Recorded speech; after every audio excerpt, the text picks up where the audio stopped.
No one expected this asterisk to be the emotion that defined the final chapter. At the very moment when Outlander was breaking rating records and celebrating one of its most successful runs, a completely different conversation began to take over.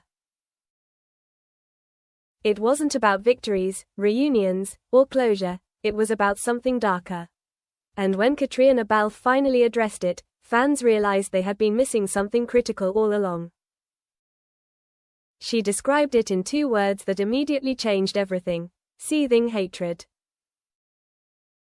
At first, it didn't seem to match the Claire audiences thought they knew. For years, Claire had been defined by resilience, intelligence, and emotional control.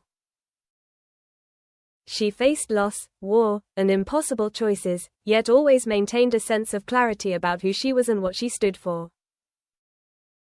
Even in her darkest moments, there was a balance, a sense that she could process pain without being consumed by it. But in Season 8, something shifts. It's not loud, not explosive, and not immediately obvious. Instead, it appears in fragments, small changes in expression, pauses in dialogue, reactions that feel just slightly off. Claire still speaks with confidence, still carries herself with strength, but there's an underlying tension that wasn't there before. And once you notice it, it's impossible to ignore.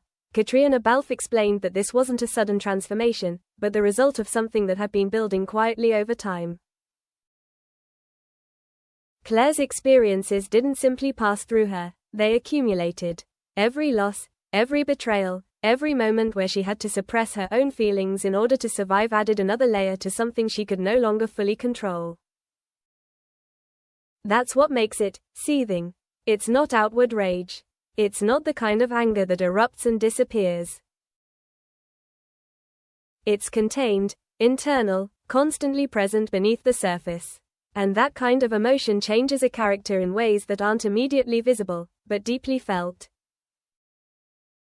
This is where the performance takes on a different weight, because portraying visible emotion is one thing. Portraying something hidden, something that exists just below the surface, requires a completely different approach. It shows up in the way Claire looks at people, in how she responds to situations, in the moments where she chooses silence instead of reaction. And those choices start to redefine her. Fans who revisit early episodes of the season are beginning to notice how carefully these moments are placed. A line delivered with slightly more restraint than expected. A glance that lingers just long enough to suggest something unspoken. A decision that feels colder, more calculated than the Claire they remember. It's subtle, but intentional. And it creates a sense that something is shifting internally, even if the external story hasn't fully revealed it yet. That's what makes the revelation so powerful. It doesn't change what we see, it changes how we interpret what we've already seen. Because now, every moment carries a different meaning. What once felt like strength may now feel like suppression. What once seemed like clarity may now feel like control. And what once appeared to be calm might actually be something much closer to contained anger.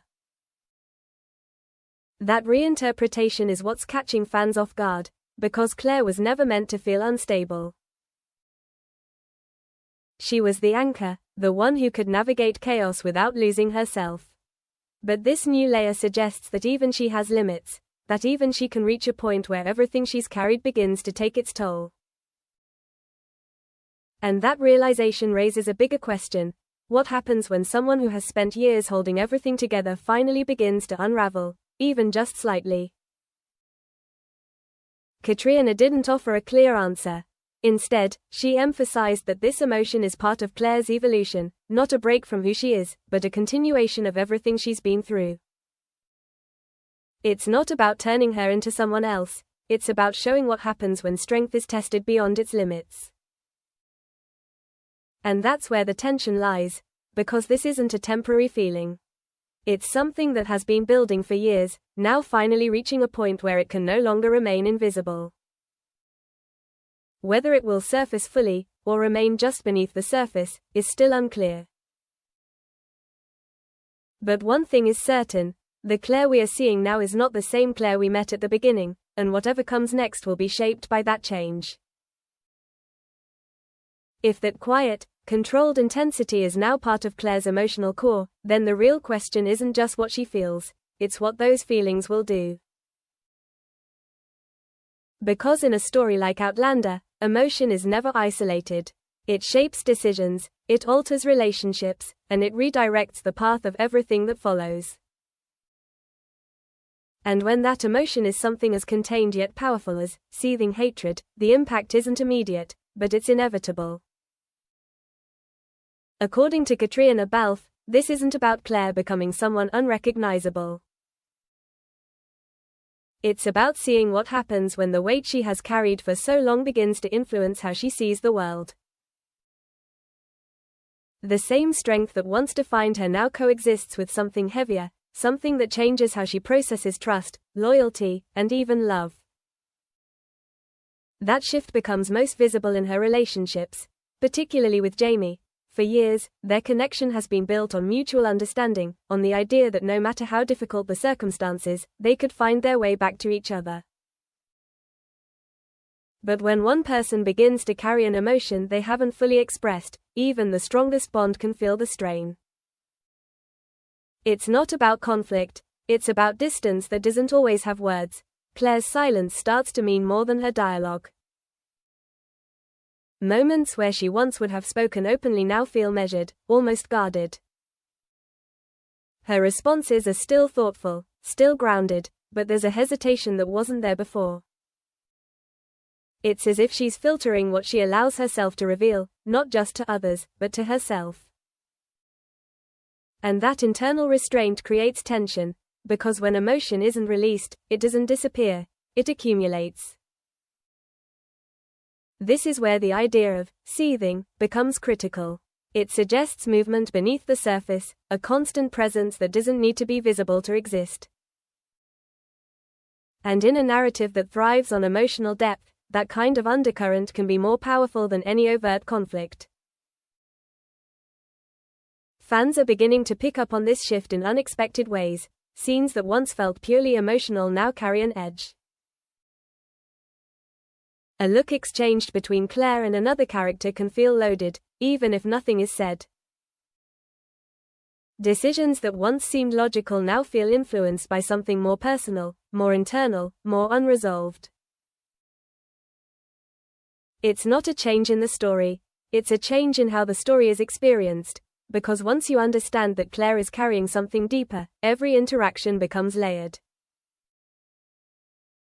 Every moment invites interpretation, and that's what creates a different kind of engagement, one where the audience is no longer just watching events unfold, but actively trying to understand what lies beneath them.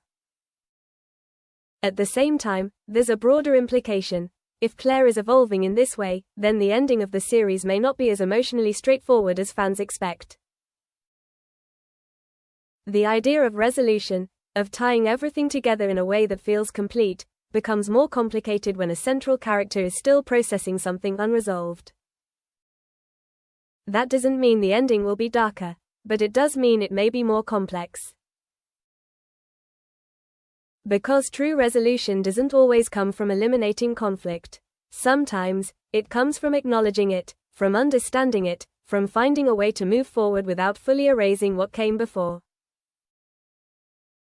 And that's the space Claire now occupies. A space between control and release, between strength and vulnerability. Caitríona's portrayal reflects that balance. She doesn't push the emotion to the surface unnecessarily. Instead, she allows it to exist quietly, influencing the performance in ways that feel organic rather than forced. It's a restrained approach, one that trusts the audience to notice the details rather than rely on overt signals. And that restraint is what makes it powerful, because it mirrors the experience of the character itself. Claire isn't expressing everything she feels, and neither is the performance. What we see is only part of what's happening, which makes the unseen aspects even more significant. It creates a sense that there's always more beneath the surface, more that hasn't been revealed, more that could change everything if it ever is. Which brings the story to its most compelling point. Not a definitive answer, not a clear resolution, but a question that lingers. If Claire's seething hatred is only now beginning to surface, then what happens when it finally reaches a point where it can't be contained anymore? Because when something has been building for that long, it rarely stays hidden forever.